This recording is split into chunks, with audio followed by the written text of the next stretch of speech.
Hi, join me as I unbox my daughter's new curriculum and give a quick review on who we use. So, why we're doing a new curriculum at the end of the school year? Because we homeschool all year round. And this baby in particular is very energetic. Attention span is less than 2 seconds. So it takes us a long time to get through lessons. It takes us a long time to get through the day sometimes. Depends on how we're doing and how she's doing. So we typically operate where we're finishing the curriculum that we could not get through the previous school year and then roll it into the one that she's currently in. So in her main subjects, math and reading, we kind of operate on a delayed schedule while all the other subjects are at or above her grade level. So like science, she excels in. Arts, all those sorts of things, history, geography, she excels in. So she knows so much and she's above. But for these, while the curriculum is absolutely amazing as far as colors, engaging activities, things that we can do together, it just depends on the day when we're going to get through it. A lot of the lessons for her grade level, she's in 3rd grade, they are very short, like 15 to 20 minutes. However, sometimes she don't last that long. So we have to add in a lot of breaks, and then also I'm a birth worker, so sometimes, we're adding in breaks and then me being on call. So sometimes we just have to be a lot more flexible. So our school year does not end at the typical school year time. We continue on with actual breaks. So August is our break month. So I don't know how longer videos do on the TikTok side of things, but I did not want to rush and be out of breath with doing this in 1 minute. So I hope you stick around. So let's get to it.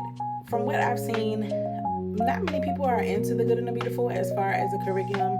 And I don't know if that's because not many people are interested in many people like the flexibility and the option to have a secular curriculum.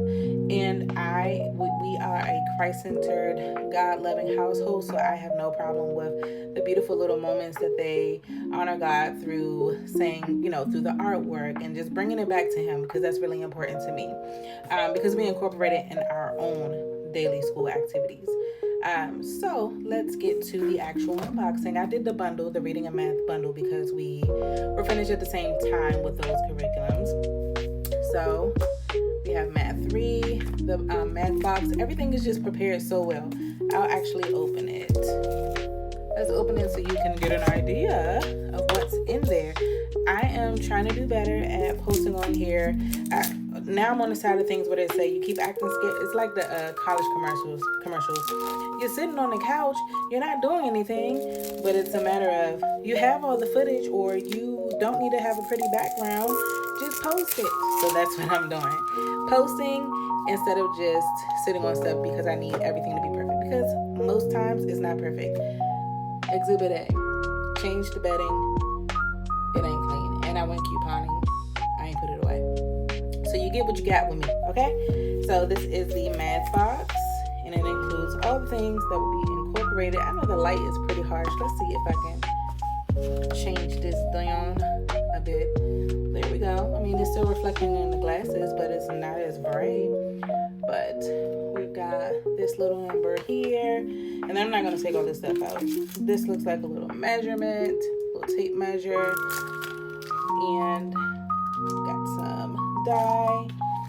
I don't know what these little pieces are, but in the other level, we had like airplanes, we had dye, we had money, we had a little clock. So I really like this curriculum a lot, and I love that it comes with like a script as well. Like, hey, read to the child, do this, have this prepared before the lesson, because for geography, sometimes I go in between using The Good and the Beautiful for science, but other times I really just go based off of what my children's interests are. And this child loves animals, loves science, loves all the things. So we kind of go rogue and I create things for myself for her. I love the fact that I get a break with having them to say, read this to the child and all that type of stuff. Now, do I just read it like a monotone robot? No, I give it personality. I put my own thing on it, and I say it the way that I would naturally say it. Sometimes I can be, formal Fanny. Most times I want to talk to my babies like how I talk to them, and that's not always a proper way. So, we also have a spelling practice book, which I really, really like. This is new for us. because I remember this actually being incorporated in our reading lessons. It will be on the page in the previous level. So we have that. And it's going to be going back and forth between reading and math because I kind of went through the box already. But the math box again. And then with the reading curriculum, you've got your different books, the unit books that I think, well, in the previous level, we read them together. Like she would be responsible for reading the student portion, or I would be reading my portion, or she would read the portion that's in purple. I would read the portion that's in black. These might be individual, or they might be together. But either way, we enjoyed it. And I'm excited because with this level, I'm going to be working on handwriting. A little bit of cursive because it's important. All the previous documents were in cursive, and I want my babies to be understanding of all those things.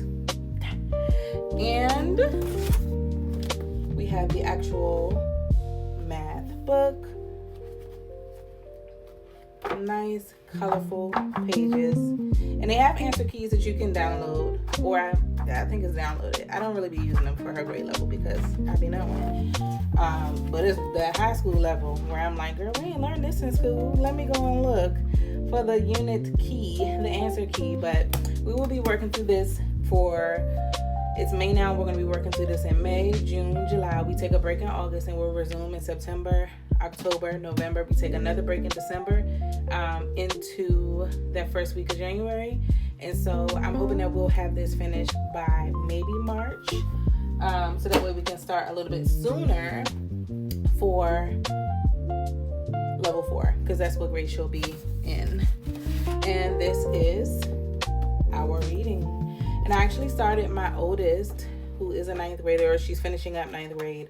I started her on level 3 with The Good and the Beautiful when it was her time to learn. And we did not have that one printed out, but I did print out like level 4 and up. And I honestly think that when we're going through the curriculums for The Good and the Beautiful, while it might say level 3, level 4, all those sorts of things, this stuff is ahead of the curve. So much so that if you're switching over the curriculum, or if you're a high school student or whatever it is, and you have not used their curriculum before, they may still suggest that before you move into their curriculum, even if you're at a high school level, that you start with level 3, level 4, or whichever it is, because it's teaching you the foundations and the basics, and it's super, super important and super key. So much so that